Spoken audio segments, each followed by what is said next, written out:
In 2023, Nigeria's Consumer Protection Agency stood before the public and announced something that felt like a genuine victory. 37 predatory loan apps wiped from the Google Play Store in a single sweep, following 18 more removed just weeks earlier. Headlines celebrated it as the end of an era of harassment and data theft. But here's what nobody told you at the time. Almost every single company behind those banned apps was back in business within months, sometimes within weeks, operating under a brand new name, a fresh coat of paint, and the exact same predatory playbook. Today, we're pulling back the curtain on one of the most persistent shell games in Nigeria's financial technology space and showing you exactly how regulators are now trying to close the loophole that let this happen for years. Welcome back to Naira Lens. I'm Tunde. If you haven't already, hit subscribe and turn on notifications so you catch every investigation we publish. And if this video gives you something worth knowing, tap that like button. It genuinely helps more people find this channel. Let's rewind to where this story really begins. In January 2023, Google updated its personal loans policy specifically for apps operating in Nigeria, restricting lending apps from accessing users' contacts, photos, external storage, and location data without proper justification. This was a direct response to years of documented harassment, where loan apps would message a borrower's entire contact list, accusing them of fraud the moment a payment was even slightly late. Later that same year, in August, Nigeria's Federal Competition and Consumer Protection Commission formally requested that Google remove 18 illegal apps that were operating without any regulatory approval whatsoever. Weeks later, in September, the commission escalated further, delisting 37 more apps in a single coordinated action. By that point, the numbers looked genuinely encouraging. 164 apps held full regulatory approval, 38 had conditional approval, and 56 were sitting on a formal watch list for closer monitoring. On paper, this looked like the beginning of a real cleanup. And to be fair, it did have a measurable effect. The FCCPC has stated that these early interventions reduced harassment complaints by roughly 80% compared to the peak of the crisis. That's not a small number, and it deserves acknowledgement. But here's the part of the story that rarely makes headlines the second time around. According to the Commission's own later assessments, many of the operators behind those banned apps didn't shut down their businesses. They simply rebranded their apps under new names or distributed them entirely outside the Play Store as APK files, a method that bypasses Google's review process altogether and lets an app reach users through direct downloads, WhatsApp forwards, or third-party websites.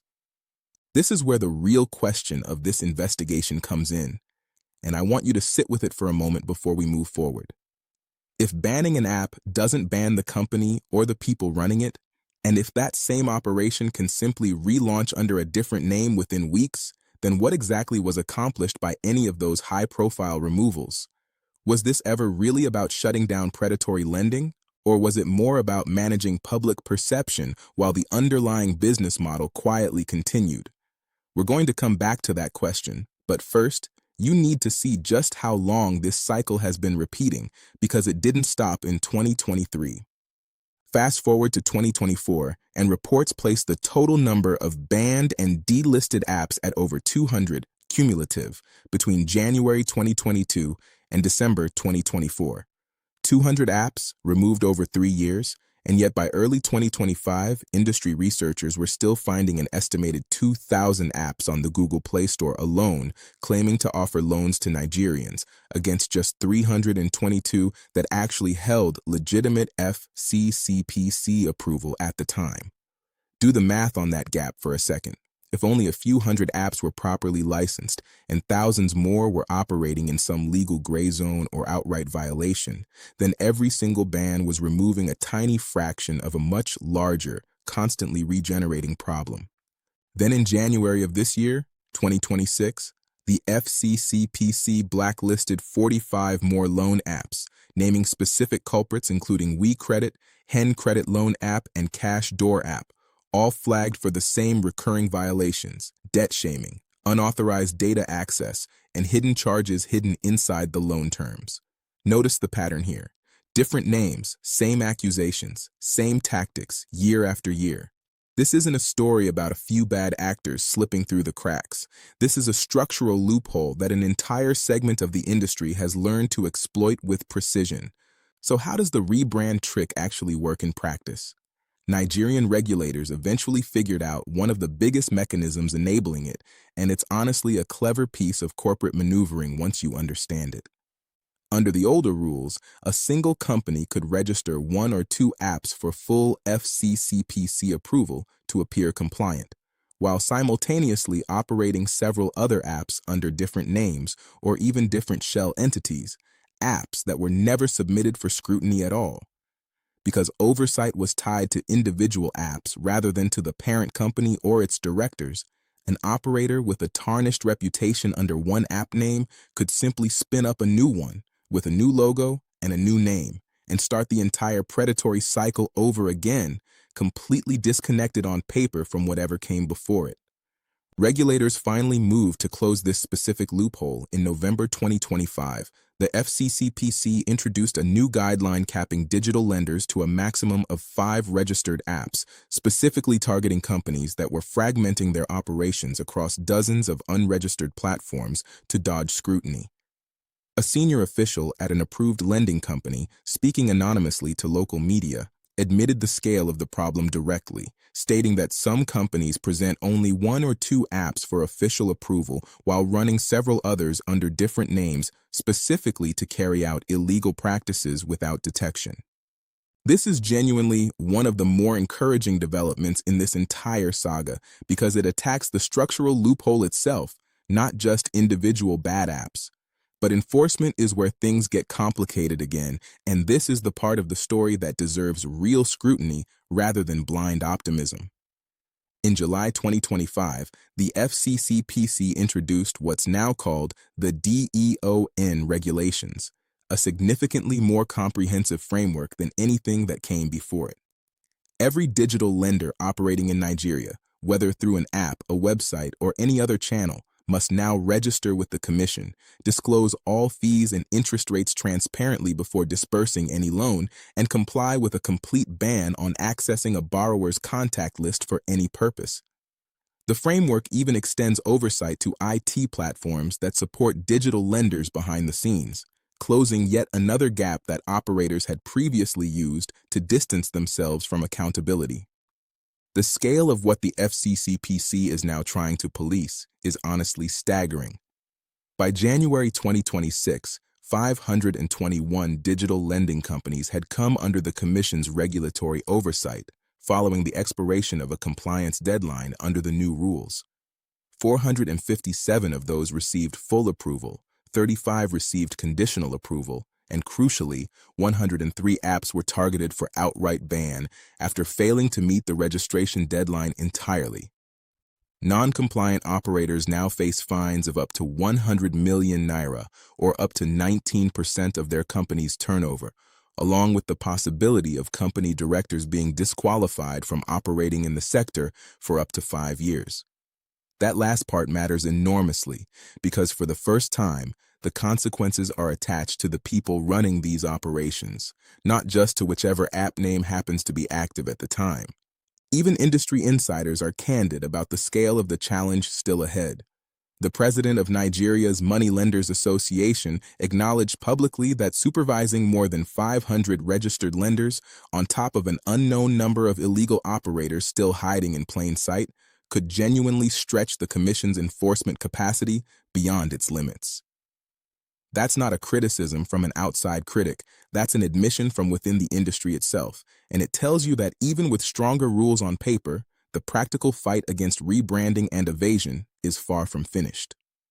Now let's return to the question I asked you earlier about whether any of this actually amounts to real accountability or just a slower, more sophisticated version of the same cycle.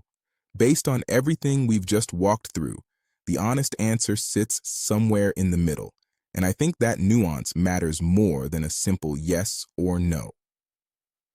The 2025 DEON regulations represent a genuinely more serious attempt than anything that came before, tying approval to company directors rather than disposable app names, capping the number of apps a single operator can run, and attaching real financial and personal consequences to non-compliance. That's meaningfully different from the earlier rounds of bans that operators simply danced around.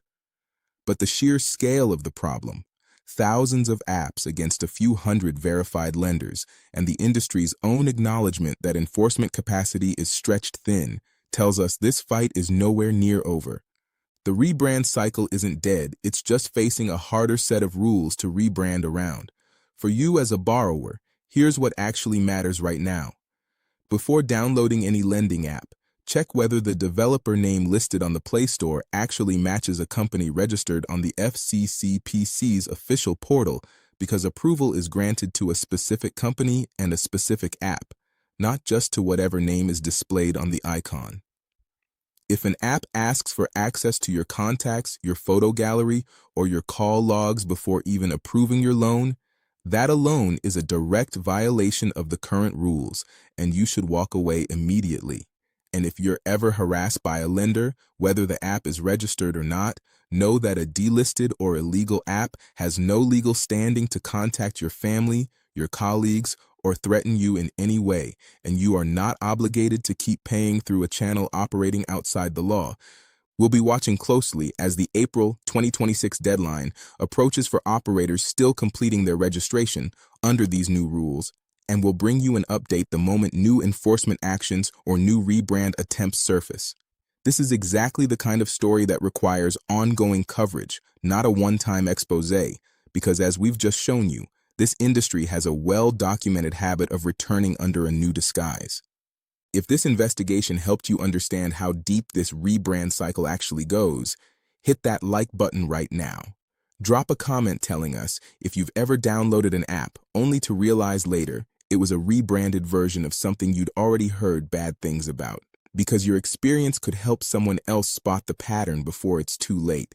And if you know someone who still uses loan apps without checking the FCCPC register first, share this video with them today, because the next name on this list could already be sitting on their phone. Subscribe to Naira Lens so you're here for the next chapter of this story. Until then, I'm Tunde. Stay alert and stay protected.